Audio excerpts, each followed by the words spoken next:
அலகு 1. எனது உடல். கற்றல் நோக்கங்கள்.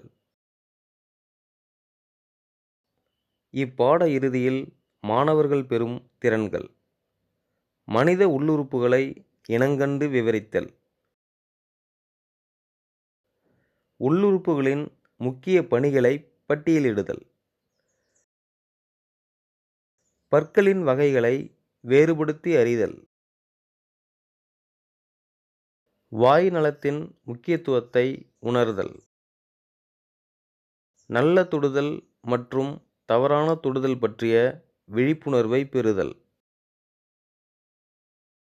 நினைவு கூர்வோமா? கீழே உள்ள கட்டத்தில் சில உடல் பாகங்களின் பெயர்கள் மறைந்திருக்கின்றன. அவற்றை கண்டறிந்து வட்டமிடுக.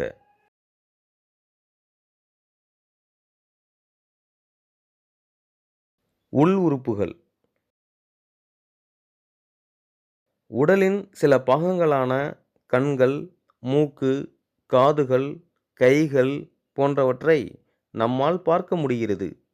நாம் பார்க்கக்கூடிய இப்பாகங்கள் வெளி உறுப்புகள் என்று அழைக்கப்படுகின்றன. நம் உடலுக்குள் இரைப்பை, நுரையீரல், இதயம் போன்ற பாகங்கள் உள்ளன. அவை உடலினுள் இருப்பதால் நாம் அவற்றை பார்க்க முடிவதில்லை. இந்த உடல் பாகங்கள் உள்ளுறுப்புகள் என்று அழைக்கப்படுகின்றன. நாம் இப்போது இந்த உள்ளுறுப்புகளை பற்றி மேலும் தெரிந்து கொள்வோம். 1. மூளை. நம் உடலின் முக்கிய உறுப்பான மூளை மண்டை ஓட்டின் மூலம் பாதுகாக்கப்படுகிறது.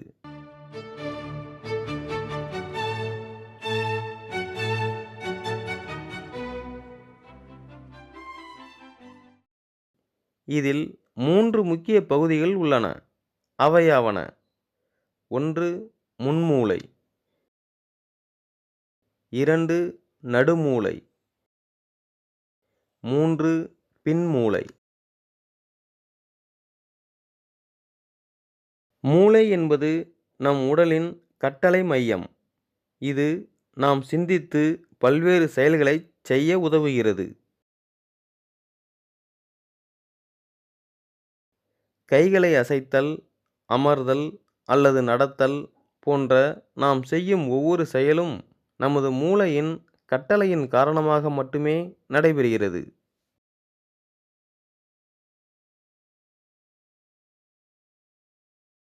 மனித மூளையின் எடை சுமார் 1.360 கிலோகிராம். பதிலளிப்போமா? மூக்கு அல்லது மூளை இவற்றில் எது உள்ளுறுப்பு?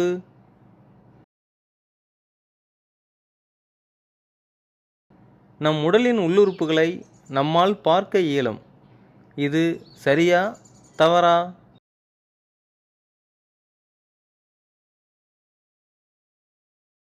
விளையாடுவோமா? நினைவாற்றல் சங்கிலி மூளை விளையாட்டு.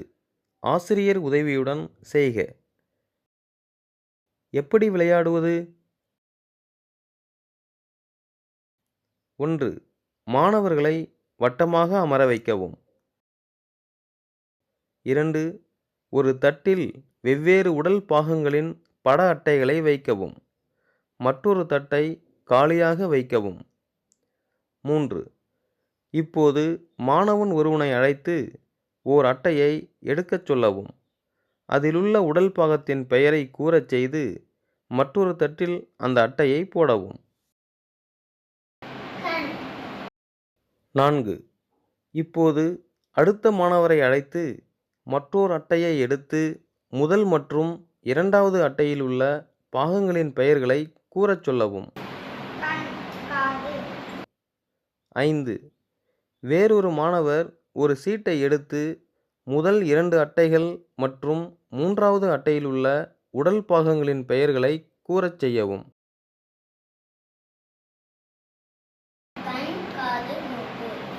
6.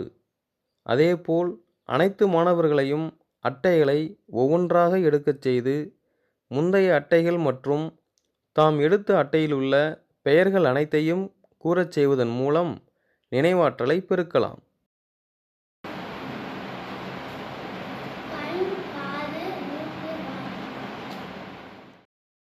2. நுரையீரல்கள். நுரையீரல்கள் என்பவை மார்பு பகுதியில் அமைந்துள்ள ஓரினை பஞ்சு போன்ற உறுப்புகள். நாம் மூச்சு விட இவை உதவுகின்றன. நாம் மூக்கின் வழியாக காற்றை உள்ளிழுக்கும் போது காற்றில் உள்ள ஆக்சிஜன் நுரையீரலுக்கு அனுப்பப்படுகிறது.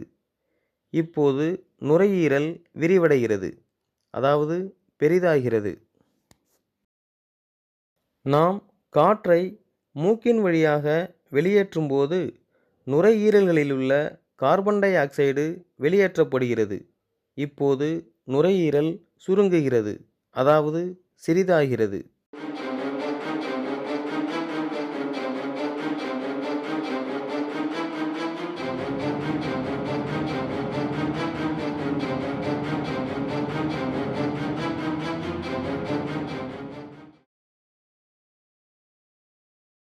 விளையாடுவோமா? பெரிது, சிறிது. ஆசிரியர் எல்லா குழந்தைகளுக்கும் பலூன்களை கொடுக்கிறார். நுரையீரல்கள் நமது மார்பின் உள்ளே 2 பலூன்களைப் போல செயல்படுகின்றன.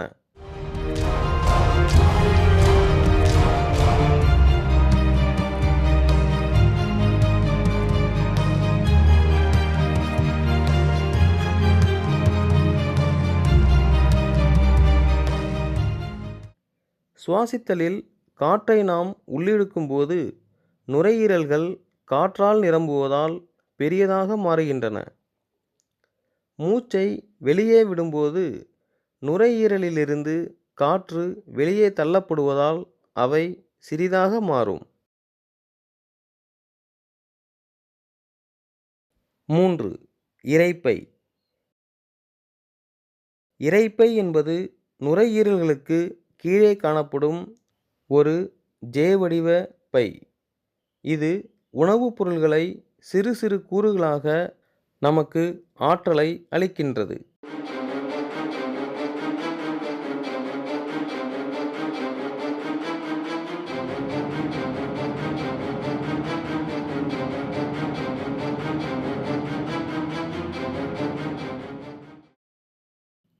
உணவுப் பொருள்களை செரிக்க உதவும் அமிலப் பொருள்கள் இதில் அடங்கியுள்ளது.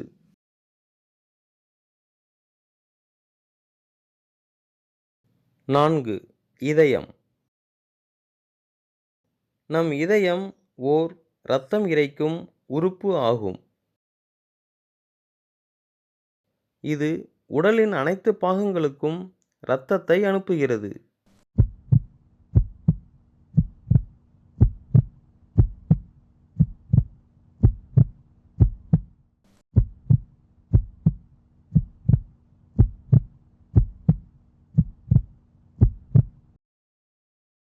இது மார்பின் மையத்தில் நுரையீரல்களுக்கு இடைப்பட்ட பகுதியில் உள்ளது.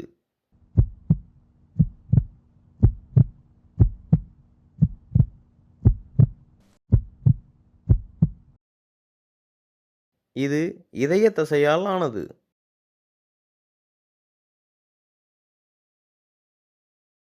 மேலும் அறிந்து கொள்வோம்.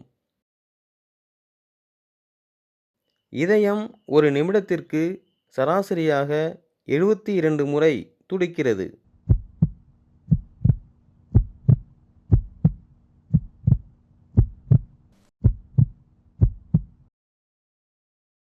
தயாரிப்போமா?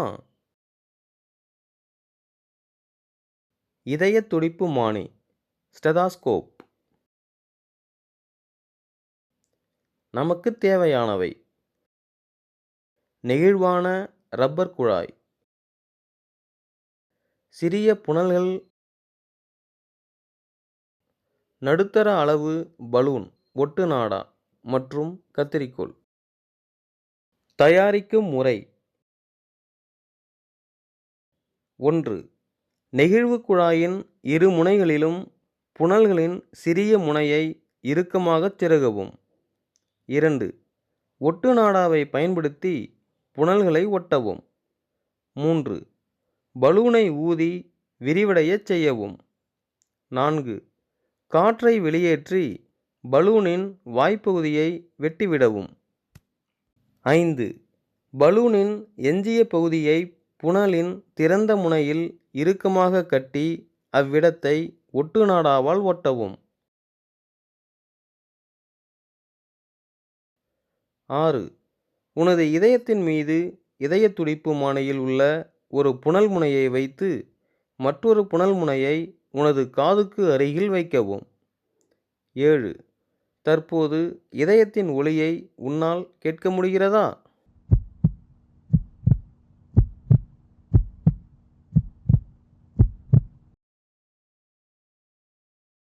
5. சிறுநீரகங்கள். நமக்கு 2 சிறுநீரகங்கள் உள்ளன. இவை அவரை விதை வடிவ உறுப்புகளாகும்.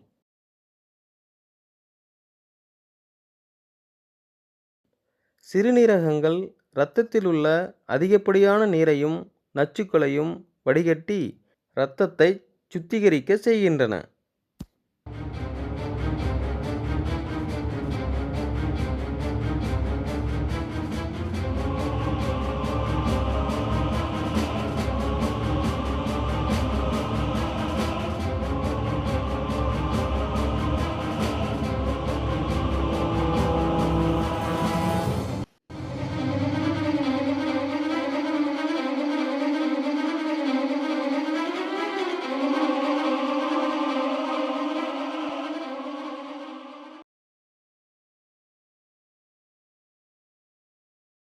இணைப்போம். பொருத்துக. 1. ஓரினை பஞ்சு போன்ற பைகள். 2. ஜே வடிவ பை. 3. அதிகப்படியான நீரை வடிகட்டுதல். 4. கட்டளை மையம். 5. இரத்த இரைப்பி.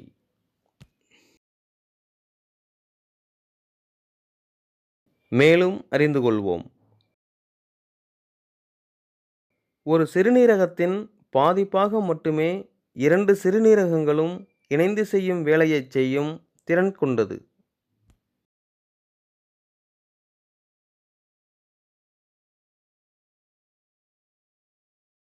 6. எலும்புகள் மற்றும் தசைகள். நமது உடல் எலும்புகள் மற்றும் தசைகளால் ஆனது. உங்கள் மேற்கைகளை அழுத்தவும். தொடுவதற்கு கடினமாக நீ உணரும் பகுதி எலும்பு. தொடுவதற்கு மிருதுவாக உணரும் பகுதி தசை ஆகும். எலும்புகள் நமது உடலுக்கு வடிவம் கொடுக்கின்றன. அவை நம் உடலுக்கான சட்டகம் ஆகும்.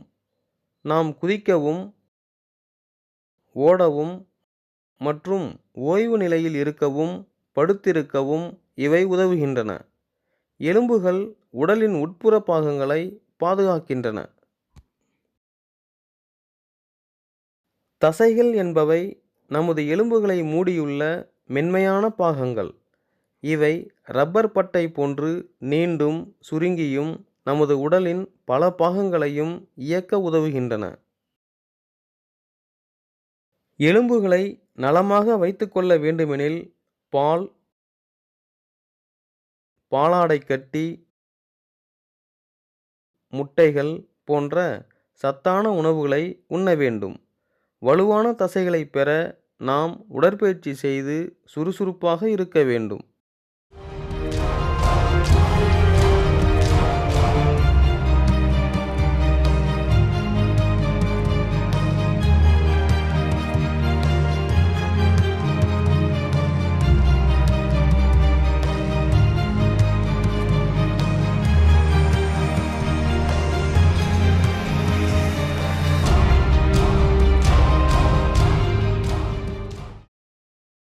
உங்களுக்கு தெரியுமா? பிறக்கும்போது குழந்தைகளுக்கு 300 எலும்புகள் இருக்கும். ஆனால் வளர வளர இந்த எண்ணிக்கை 206 ஆக குறைகிறது.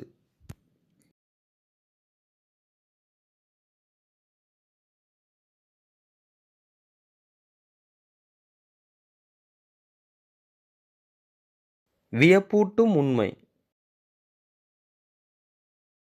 நாம் சிரிக்கும்போது 17 தசைகள் செயல்படுகின்றன. ஆனால் முகம் சுளிக்கும்போது 43 தசைகள் செயல்படுகின்றன. ஆகவே சிரிக்கவும். உங்களது ஆற்றலை சேமிக்கவும். பாதுகாப்போம்.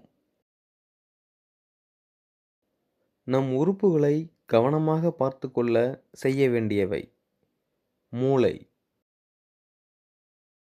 8 மணி நேரம் தூங்குதல். இதயம் கொழுப்பு நிறைந்த உணவை தவிர்த்தல். இரைப்பை சத்தான உணவை சரியான நேரத்தில் உண்ணுதல். சிறுநீரகம் அதிகளவு தண்ணீர் குடித்தல். எலும்பு மற்றும் தசைகள் தினமும் உடற்பயிற்சி செய்தல். உங்களுக்கு தெரியுமா? மனித உடலில் 600க்கும் மேற்பட்ட தசைகள் உள்ளன.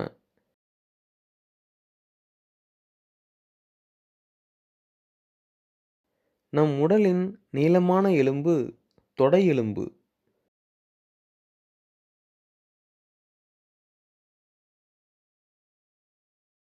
சிறிய எலும்பு காதில் உள்ள அங்கவடி எலும்பு.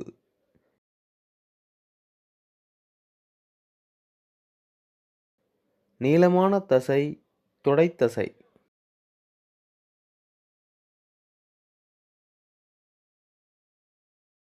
செய்து பார்ப்போம். தசை செயல்பாடு. நமது தசைகள் எவ்வாறு தகவல்களை நம் மூளைக்கு அனுப்புகின்றன?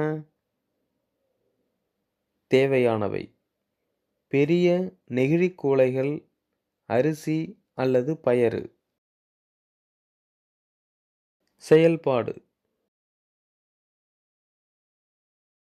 உன் நண்பனின் கண்களை துணியால் கட்டு. உன் நண்பனை ஒவ்வொரு கையிலும் ஒரு காலி குவளையை வைத்திருக்கச் செய்யவும். ஒரு குவளையில் சிறிது பயறையும் மற்றொரு குவளையில் அதிக அரிசியையும் சேர்க்கவும். உன் நண்பனின் கைகளில் உள்ள எந்த குவளை கனமாக உள்ளது என்று கேட்கவும். உன் நண்பன் ஒரு குவளை மட்டும் கனமாக உள்ளது என்று கூறினால் எந்த குவளை என்று கேட்கவும். தசைகளால் உணரப்படும் எடை வித்தியாசம் மூளைக்கு செய்தியாக அனுப்பப்படுகிறது என்பதை இந்த செயல்பாட்டின் மூலம் நாம் புரிந்து கொள்கிறோம்.